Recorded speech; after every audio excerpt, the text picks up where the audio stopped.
Hello, and welcome to our bedtime story. Tonight we will be telling the tale of Momotarō, the son of a peach. This is a tale of bravery, friendship, and the power of kindness. It's an old Japanese folktale that has been told and retold for generations. It's a tale that takes us to a time when spirits and humans coexisted and extraordinary events were part of everyday life. So tuck in, get comfortable, and let's begin our journey into the heart of Japan. Once upon a time, in a mystical land far, far away, nestled within the enchanting heart of Japan, there lived an old, kind couple. Their life was simple, yet filled with the magic of love and kindness. They were humble peasants, their days spent in hard labor to earn their daily portion of rice. The elderly man would venture out to cut grass for the neighboring farmers, while his wife, in his absence, took care of the household chores and worked diligently in their small rice field. Their existence was one of tranquility, however. One thing cast a shadow over their joy. They were childless. On a magical day, the old woman, as per usual, carried her basket of clothes down to the river for a wash. With the onset of almost summer, the country was enchanting in its fresh green attire. As the couple embarked on their work, the verdant grass that covered the riverbanks made it look like a blanket of emerald velvet, and the pussy willows, shaking out their soft tassels, added to the charm.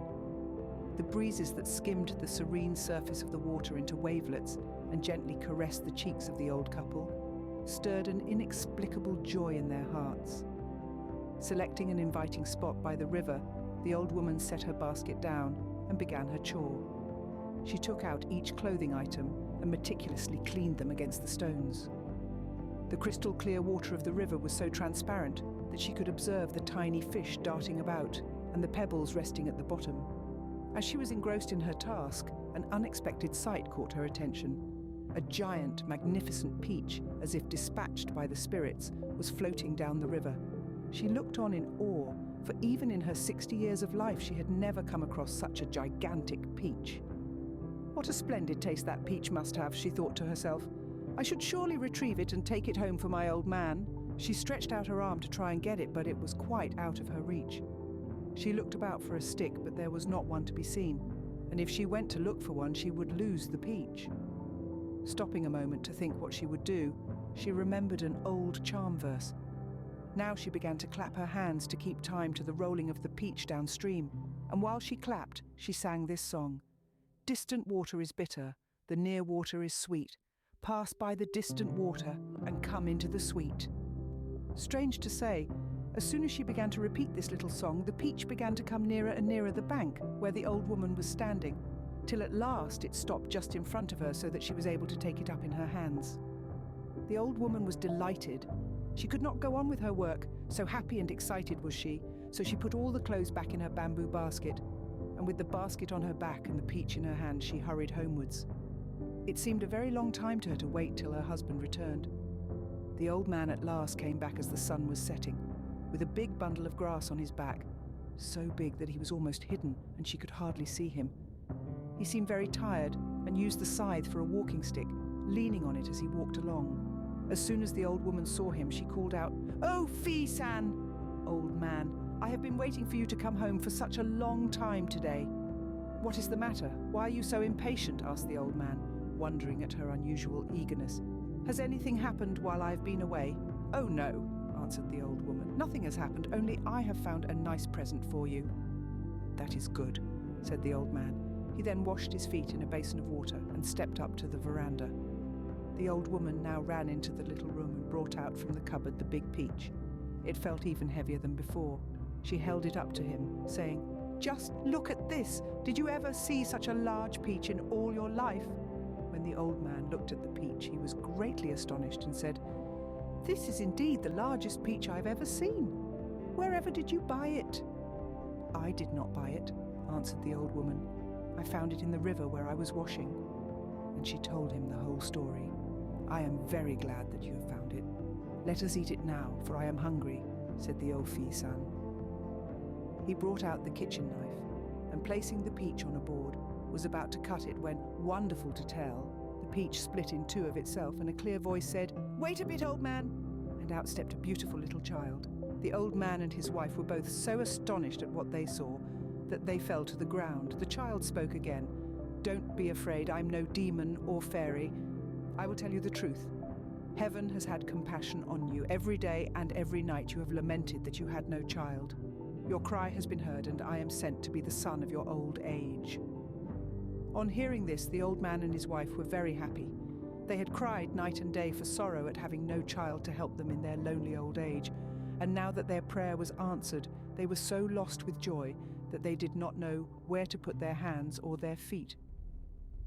First, the old man took the child up in his arms, and then the old woman did the same, and they named him Momotarō, Oregon's son of a peach, because he had come out of a peach. The years passed quickly by, and the child grew to be 15 years of age. He was taller and far stronger than any other boys of his own age. He had a handsome face and a heart full of courage, and he was very wise for his years.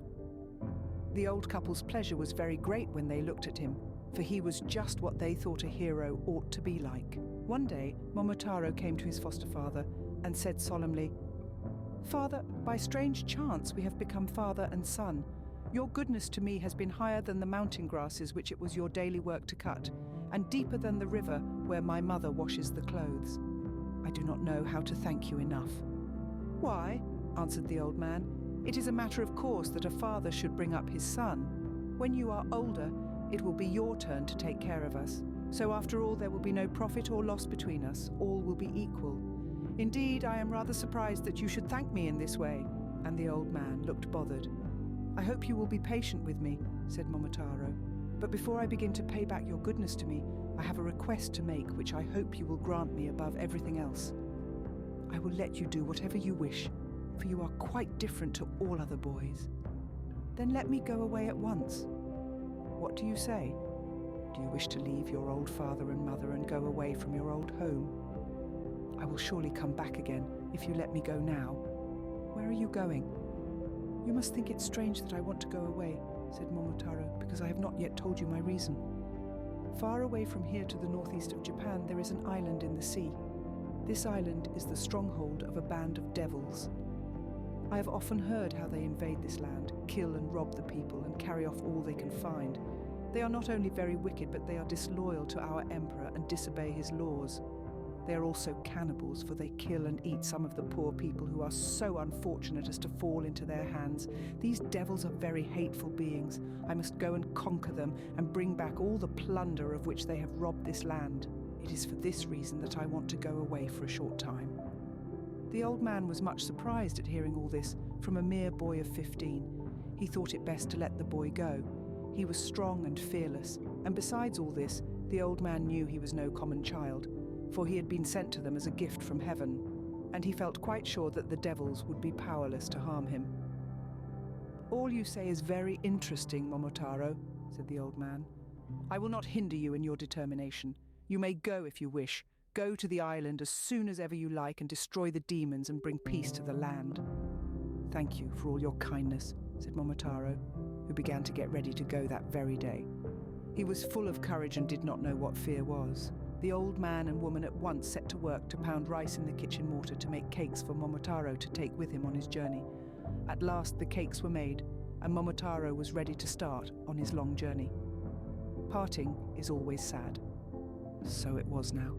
The eyes of the two old people were filled with tears, and their voices trembled as they said, "Go with all care and speed. We expect you back victorious."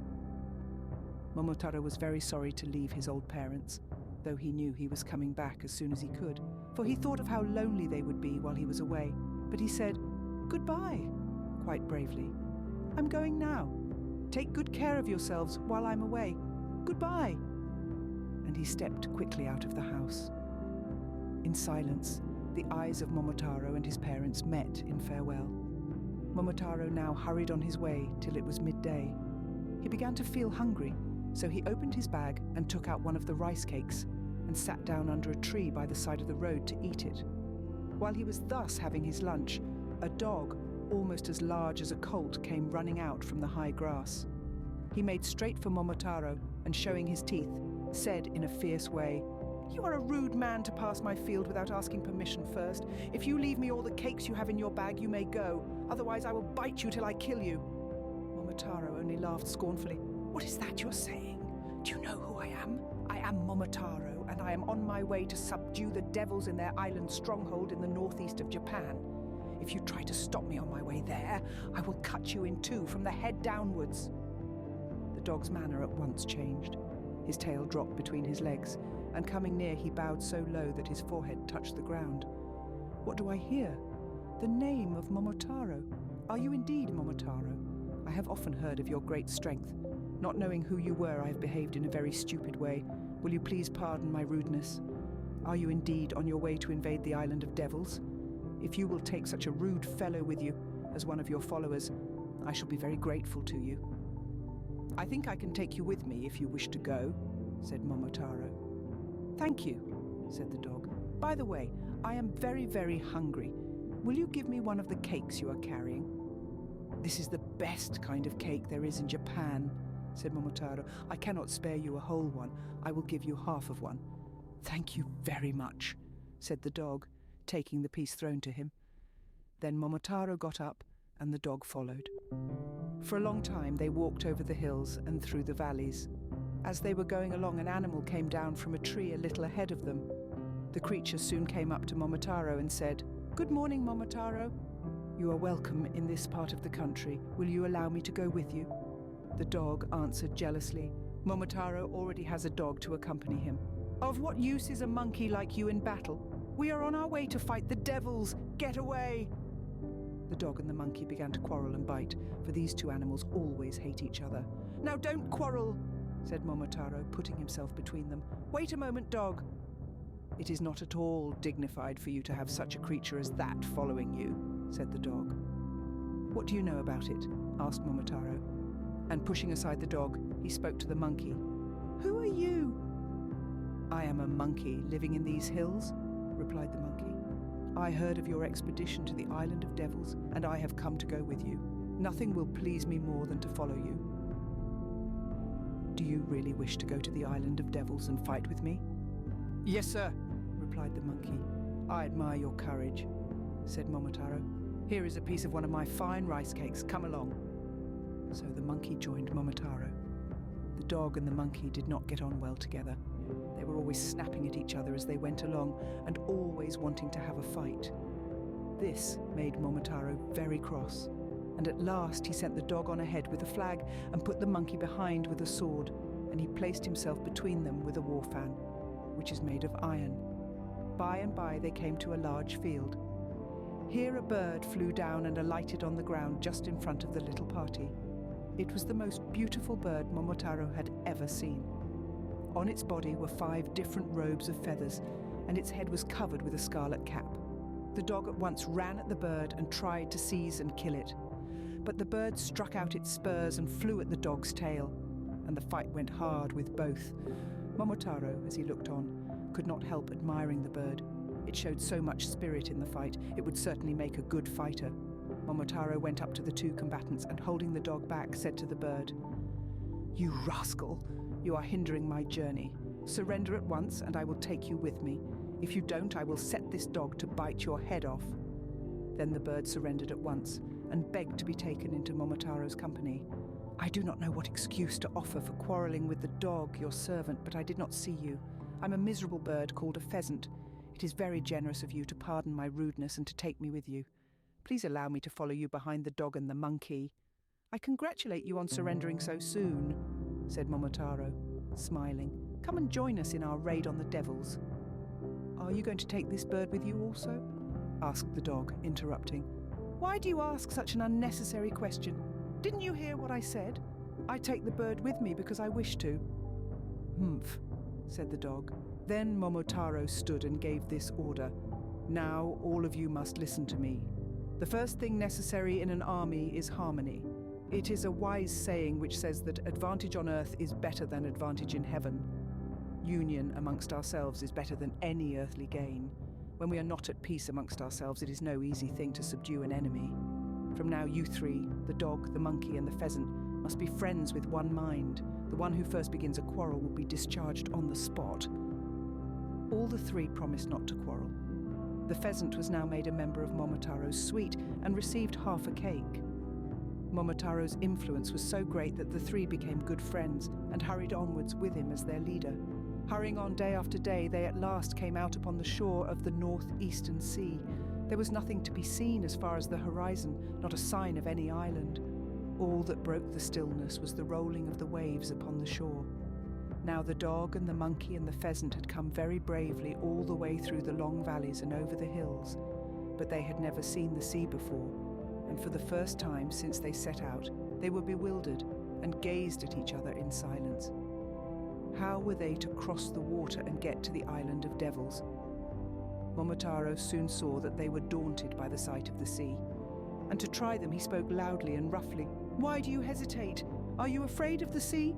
Oh, what cowards you are! It is impossible to take such weak creatures as you with me to fight the demons. It will be far better for me to go alone. I discharge you all at once."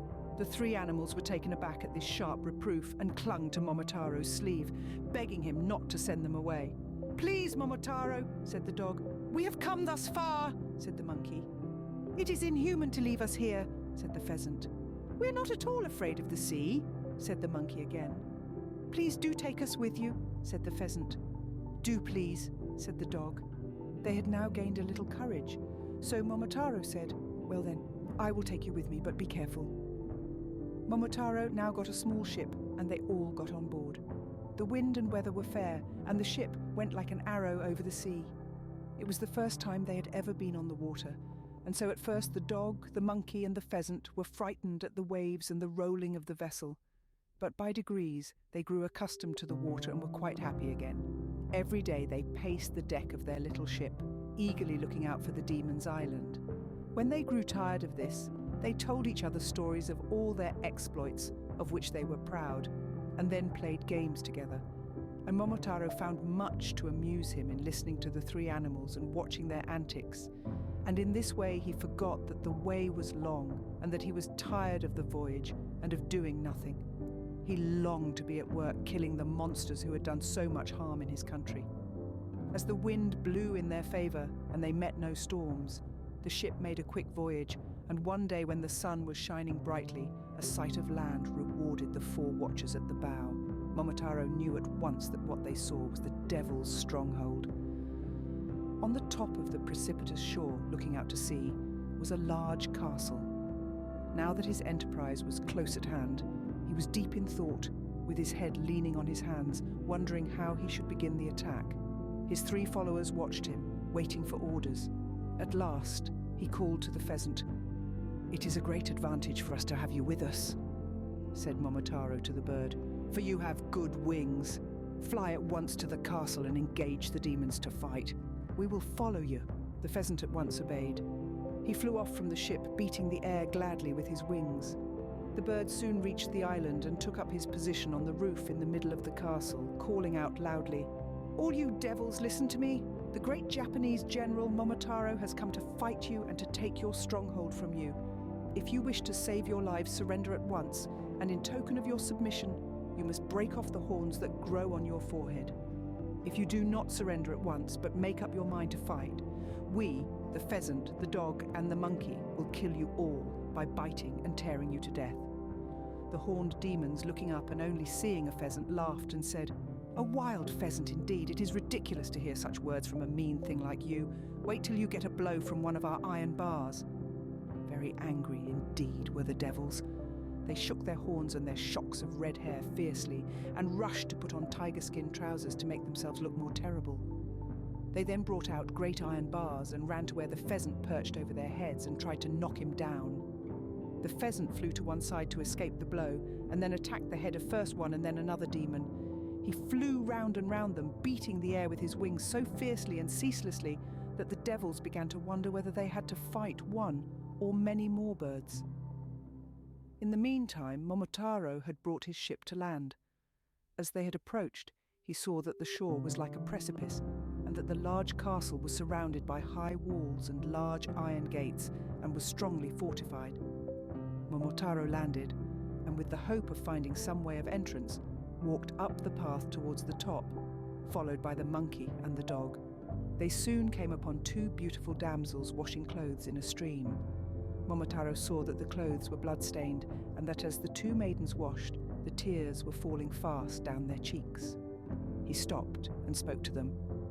"Who are you, and why do you weep?" "We are captives of the Demon King. We were carried away from our homes to this island, and though we are the daughters of daimyo's lords, we are obliged to be his servants, and one day he will kill us." And the maidens held up the blood-stained clothes. "And eat us, and there is no one to help us." And their tears burst out afresh at this horrible thought. "I will rescue you," said Momotarō. "Do not weep any more. Only show me how I may get into the castle." Then the two ladies led the way and showed Momotarō a little back door in the lowest part of the castle wall, so small that Momotarō could hardly crawl in. The pheasant, who was all this time fighting hard, saw Momotarō and his little band rush in at the back. Momotaro's onslaught was so furious that the devils could not stand against him. At first their foe had been a single bird, the pheasant, but now that Momotarō and the dog and the monkey had arrived, they were bewildered, for the four enemies fought like 100, so strong were they. Some of the devils fell off the parapet of the castle and were dashed to pieces on the rocks beneath. Others fell into the sea and were drowned. Many were beaten to death by the three animals. The chief of the devils at last was the only one left. He made up his mind to surrender, for he knew that his enemy was stronger than mortal man. He came up humbly to Momotarō and threw down his iron bar, and kneeling down at the victor's feet, he broke off the horns on his head in token of submission, for they were the sign of his strength and power.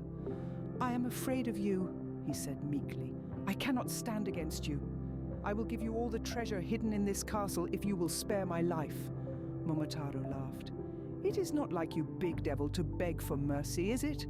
I cannot spare your wicked life, however much you beg, for you have killed and tortured many people and robbed our country for many years."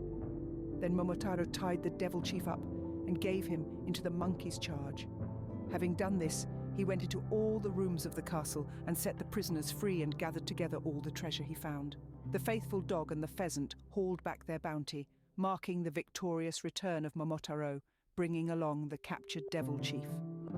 The daimyo's daughters and others, who were forcibly taken to be the demon's servants, were safely returned to their homes, delivering relief to their parents.